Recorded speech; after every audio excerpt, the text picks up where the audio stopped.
And our next speaker is well timed right before lunch. We're going to learn about movement and learn about nutrition and psychology of change and nutrition. So we've got Kylee Arnold here with us, Mrs. Fitness, who is going to talk to us about nutritional, personal training, etc. So I'm going to hand the mic over to her right before lunch. Thank y'all so much for having me. Can y'all hear me okay? And if it's okay with y'all, I'm going to walk around and just, I like to move. But I'm really excited to be here today, and I'm super excited that Evelyn has put this on for us, y'all. This is such an amazing event. And to be honest with y'all, I'm really glad I made it here on time. Because on my way here, I actually live not too far. I was headed down Blackwater Road, and before I knew it, I was pulling up to my kids' school. Has that ever happened to y'all, where you drive on autopilot, you do something on autopilot, and you're like, how did I even get here? Raise your hand if that's happened before. Okay, so I'm not alone. I'm not the only one who's done it. Now, it's actually really cool that our brains do this for us. What's happening is your brain is creating a little shortcut for you. Because think about it. If we were every 10 minutes to go drive, if we had to sit down, think about opening our car door, sitting in the seat, putting our seatbelt on, pressing the button, because nobody has a key anymore, pressing the button to get it started, that would take a really long time, right? So our brains like to be efficient. And so when we start to do something over and over, we'll create these little shortcuts for us. Most of the time, those shortcuts are really beneficial. They save us time, they save us energy. Now, sometimes we create habits or shortcuts that aren't so beneficial. For example, maybe there's been a time or two, you get home from work, you're really hungry, so you go to the pantry for a snack. And before you know it, you're a sleeve of Oreos in before dinner is even prepared. Or maybe you these ladies know what I'm talking about, right? Y'all are my kind of people. Or maybe you come home from work a few days and you were kind of stressed out, and you're like, you know what, I'm gonna relax with a glass of wine. Even though maybe your intent was to work out that day, you're now creating a shortcut and you're in the habit of having a glass of wine instead. So what we're going to talk about today is how we can actually change that pattern to make your nutrition choices, habits easy for you. So I'm Kylee Arnold. I'm the owner of Arnold Nutrition Coaching, where we have a staff of 5. We have 2 dietitians, a nurse practitioner, and a macro coach on board, where we love helping people in the South specifically reach your wellness goals, but also educate you along the way and develop the habits to where you can sustain them on your own. People have told me it's bad business advice, but I don't want you to leave me forever. I want you to learn, I want you to grow, I want you to be able to do this on your own. So before we dive in, if y'all want to take a picture, scan that QR code for me, there's a few things you will see. You'll see some of my free resources. So we have no grocery guides, some protein guides, and we also have a link to schedule a discovery call with me. So let's dive in. So neuroplasticity is the brain's ability to change and adapt in response to experiences, learning, and environmental influences. So if you're someone who feels stuck, if you're someone who would feel like you have tried to change for the better over and over and over again, but you just can't seem to make progress, I'm going to give you 3 steps to do that today. Not only am I going to give you 3 steps to do that, but I'm also going to give you an example of one of the things I would prioritize. So y'all, this trip, we've coached almost 500 people so far, has literally been life-changing for most people. And I'm going to explain why real quick. So we're going to talk about the habit change of prioritizing protein. The reason I'm talking about this is not just for the health benefits, but if you're looking to change your brain, if you're looking to change the way you think, you need the amino acids that protein carries. So most people think of protein as muscle building, which it absolutely does. It is so important for our overall health, but it does so much more than that.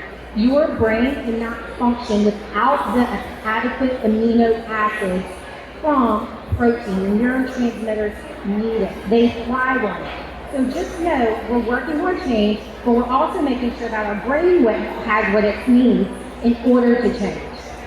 Okay, so I'm gonna try to convince y'all why you need protein.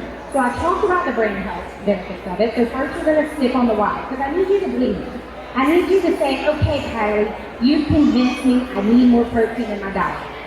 So first off, you need it to survive. If that's not a reason enough, I don't know what is. It helps you stay fuller longer, reduces cravings, it aids in building muscle, stabilizes blood sugar, has a thermic effect, helps with mood disorders. You know, I know Andy from the Well Clinic will be here later. Y'all, protein is linked to, it can really help with anxiety and depression and a lot of mood disorders because it helps stabilize blood sugar, increases energy, hormone regulation, immune support. If you get sick often, this might be something you want to listen to. Again, support and production of neurotransmitters and essential for menopausal transition. Y'all, we get women going through perimenopause, menopause all the time, and they're like, I haven't changed a thing, Kylee, why is my body changing on me? And that's where we start to dive in. So, if I haven't convinced you with my statistics with the reason, I'm going to tell y'all what some of our clients have said. Ashton said, I feel like making sure I get enough protein in at breakfast and lunch helps me stay focused on work tasks and not crash, especially after lunch, and on the days I don't, I feel a difference. Leah said, when I prioritize protein, I feel more sustained. My focus and emotions remain balanced throughout the day. And Baby said, since prioritizing my protein, my body feels better, my brain functions better, and my mommy mood functions way better. Y'all, I hear this all the time. People come to me, especially women, they're like, I don't want to be selfish, I don't want to invest in myself. But they learn that when they invest in themselves, they show up better for the people who they care about the most. Their kids, their husbands, their families.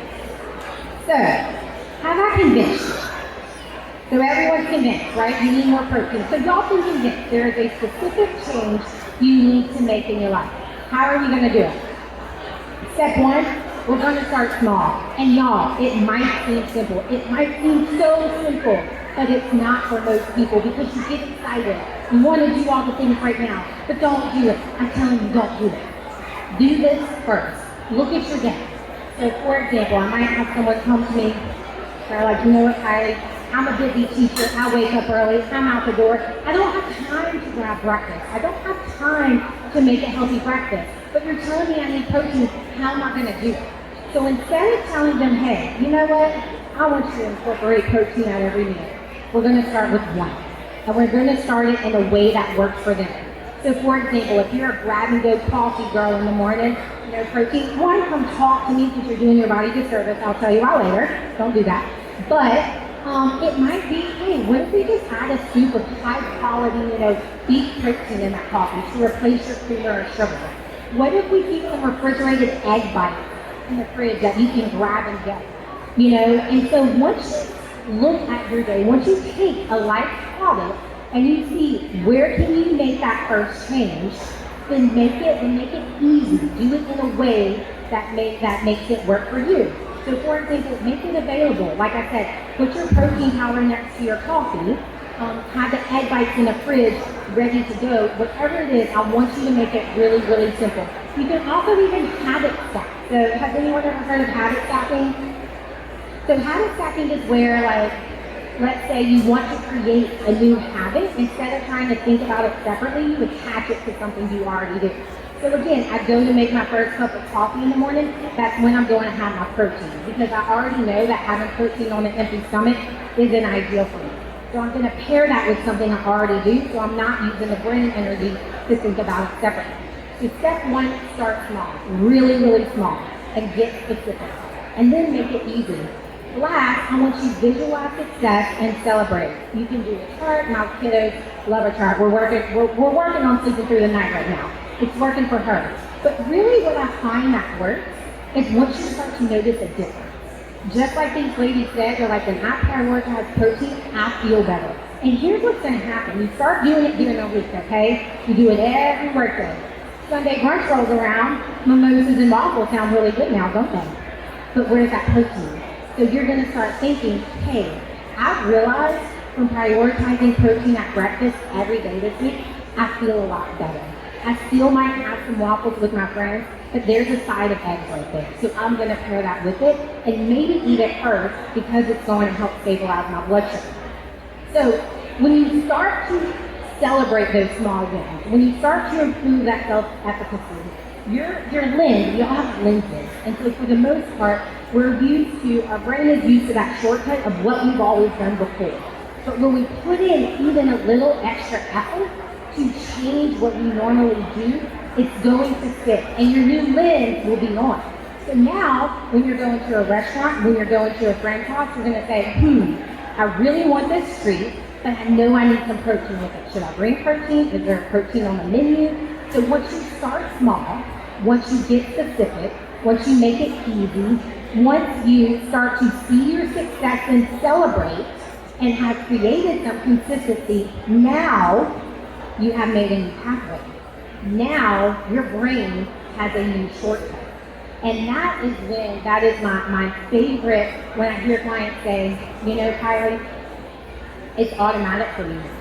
I know what I need to do. Now when I go to do my grocery order on Sunday, I know I need a variety of protein options because I've learned how good it makes me feel. I know what my protein options are. Now when we go to dinner with the family, I make sure we have at least one protein source offered. Regardless of your dietary preferences, there's a protein to be had for you.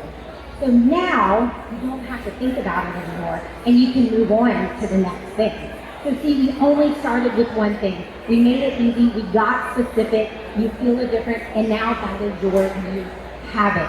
So think about ways that you can do this, and sometimes it's accountability. So people, we are nutrition coaches, but what I tell people, we're really your accountability partner with a focus on nutrition.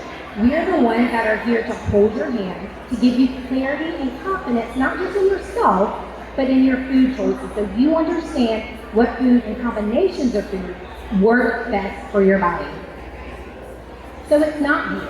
If you've tried before and you feel like it hasn't worked and you're telling yourself, I have no motivation, I have no discipline, I have no willpower, y'all, that is not the truth.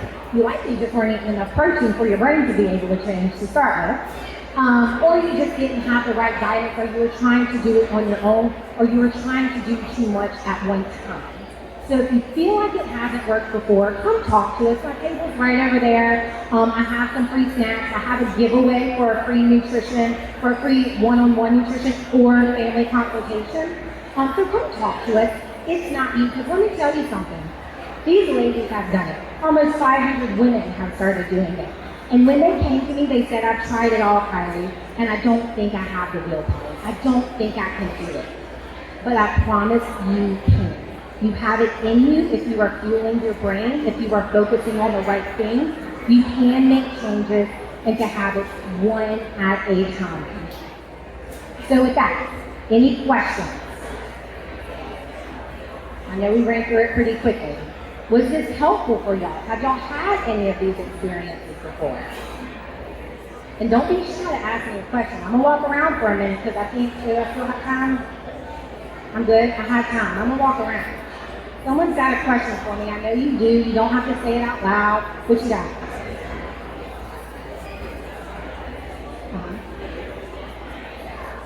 Okay. Okay, so your question is maybe how to do it with your family. Okay, I love this question. We deal with this a lot. So what's your name? Do you mind? Catherine. Catherine said, I can be healthy for 2 years, but you know what happens? My family doesn't want to do it with me. So what am I supposed to do then? So that's when we start to take like an environmental call. That's when we see what in your environment is influencing your behavior. And there are some scientific terms for this, like behavior modeling and such, but basically all it means, and this is why I love South Louisiana, because we all do it together. Basically what it means is we typically start to model behavior of those around us. So y'all know this saying, you're going to become like the 5 people you hang around with most. And that's not necessarily true. You're not going to become exactly like them, but they do influence. And so we work with a lot of moms like that, and we're like, how do I get my husband on board? How do I get my kids on board? And I had a mom tell me recently, she said, Kylee, I never thought my kid would eat anything but chicken nuggets and mac and cheese for dinner. but we applied the same principles to the family as we did the mom, and they were on board with you. So that's why I'm going to ask who's in charge of the food in your household. This is where maybe we need to have a discussion of like, hey, this is what we're going to do together. Maybe for the kiddos, I have a 1-year-old and a 3-year-old, both very strong-willed girls. Y'all, they told me about that second child I didn't believe them until I had them. And so they try to fight me too. But we're going to introduce one thing at a time. We're going to keep their familiar foods. If it's chicken nuggets and mac and cheese, we're going to do that. We're going to throw some broccoli on the plate too. I don't care if they throw it. I don't care if they say I don't want it. It goes on the plate. And whatever they decide to do with it is up to them. But they need consistency. Because here's the thing. Is your family also gets stuck in those shortcuts. Like, hey mom, I get chicken nuggets and mac and cheese every night. This is what I want. It's comforting. It's familiar to me. So if we come in and say, hey kiddos, we're not having any of that anymore, you're going to have a meltdown from your kids and your husband probably. And so that's where we're just going to look at what things can we slowly add in, and then we're going to create a list. We're going to create a list of foods that we know your family likes. And we're going to put it maybe on a chart, however your family works, it's different for everyone. We're going to put it on a chart. So maybe you have, okay, these are my dishes I know my family likes. One, how can we maybe make them slightly healthier? You know, so for example, they like meatloaf. Great. Do you know how many vegetables you can fit in a meatloaf? If you chop them up real small, you can do it, right? Or maybe it is mac and cheese, but maybe we do like some bonza pasta noodles with some organic cheese that are getting a little bit more protein in. And maybe we just add in one vegetable to that meal. So we're going to create a list and slowly experiment and rotate things out until eventually you as a mom have the confidence to say, I have a month worth of meals. I know what my family will eat. They will eat any combination of this. I'm good to go. Maybe there is still some pushback, but that's one of the approaches I would likely take depending on your family. But that's our job as coaches, is to say, tell me your family dynamics. How old are your kids? What are your husband's likes and dislikes? What have been your challenges in the past? And how can we work together to break through them? Does that help? Yeah. Maybe it helps, but like I said, that's the type of conversation that we would have in coaching, is what works for you and your family. Got any more? Do I have time for one more or 2 more minutes? Okay, I have 2 more minutes. I'm gonna take you since I saw you first, and then I'll come over here.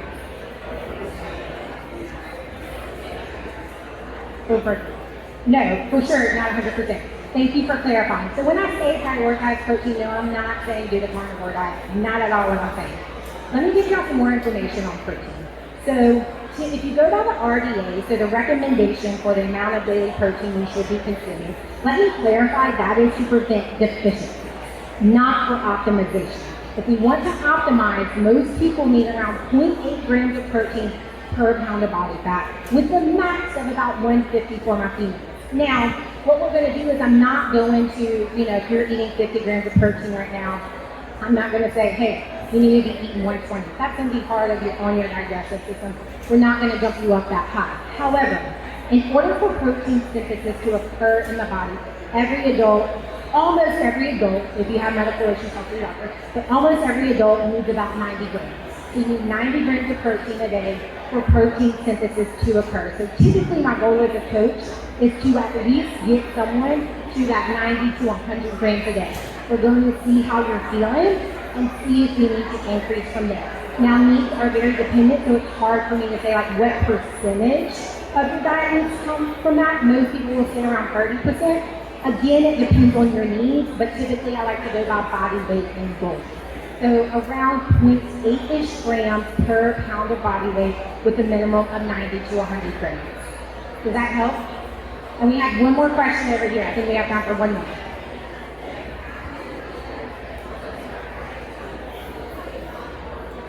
Okay, so she asked me, I will be very explicit with this. She asked, how do you prevent too much protein in kidneys? We have 2 dietitians on staff and a nurse practitioner. They are better to answer those questions than me. There is some research that Dr. Gabrielle Lyons put out about the effects on protein in kidneys if you do not have a medical diagnosis of any kind. Typically, it's a lot higher, like you have a lot higher capacity for protein than you think if you do not have any medical conditions going on with your kidneys. Does that help? So our nurse practitioner is at our table. We have 2 dietitians they're better equipped to answer the medical side of it. All right, I think we're going to wrap it up. So thank y'all very much. I hope that was helpful. And just come by the table. I'd love to chat with you. It's right over there by the restroom sign. Thank you, Kylee. That was great, and I love the interactiveness and the Q&A. Oh.